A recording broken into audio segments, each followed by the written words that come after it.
দেশের দক্ষিণ পশ্চিমাঞ্চলের ২১ জেলার অন্যতম প্রবেশদ্বার দৌলতদিয়া পাটুরিয়া নৌ রুট। তবে ভাঙন আর নাব্য সংকটে দৌলতদিয়ার ৭টির মধ্যে ৫টি ঘাটই এখন বন্ধ। তাতে ব্যাহত হচ্ছে ফেরি ও লঞ্চ চলাচল। দীর্ঘ যানজটে পড়ে ভোগান্তিতে পড়তে হচ্ছে যাত্রী ও চালকদের। তবে কর্তৃপক্ষের আশ্বাস, খুব দ্রুতই অন্তত ২টি ঘাট চালু করা হবে। ট্রাক ও বাসের এই দীর্ঘ সারির চিত্র দৌলতদিয়ার ফেরিঘাটের। ফেরির অপেক্ষায় এভাবেই ঘন্টার পর ঘন্টা বসে থাকতে হয় বাস ও মালবাহী ট্রাককে। এমন অবস্থা সৃষ্টি হয়েছে ফেরিঘাট সংকটে। বছর ৪ আগে ভাঙনে বিলীন হয় ১ ও ২ নম্বর ঘাট। এই দুইটি ঘাট মেরামত না হতেই ২ বছর আগে ভেঙে যায় ৫ ও ৬ নম্বর ঘাট। এরপর থেকে সচল ছিল ৩টি ঘাট, কিন্তু নাব্যতা সংকটে গত মাসে বন্ধ হয় ৭ নম্বর ঘাটও।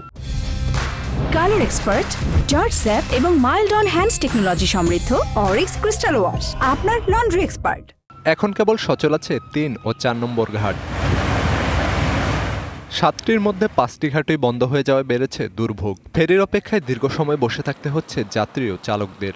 রাতে ঘাট আসে, অনেক গাড়ি আসে ঘুরে যায়, খুব ভোগান্তির মধ্যে যাত্রীরা থাকে। ফেরির তুলনায় বা ঘাটের তুলনায় যাত্রীর সংখ্যা বা গাড়ি অনেক জ্যামে পড়তেছে, যে কারণে যাত্রীর দুর্ভোগ হচ্ছে।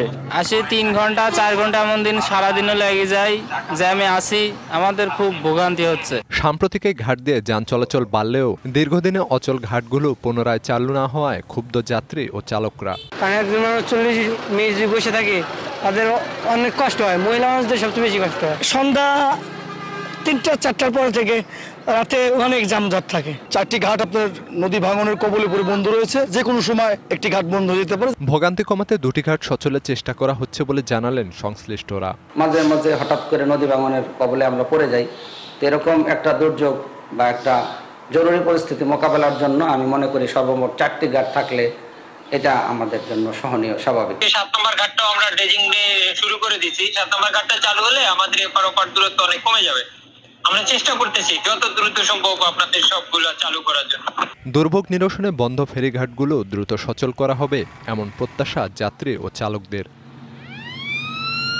BBC news desk.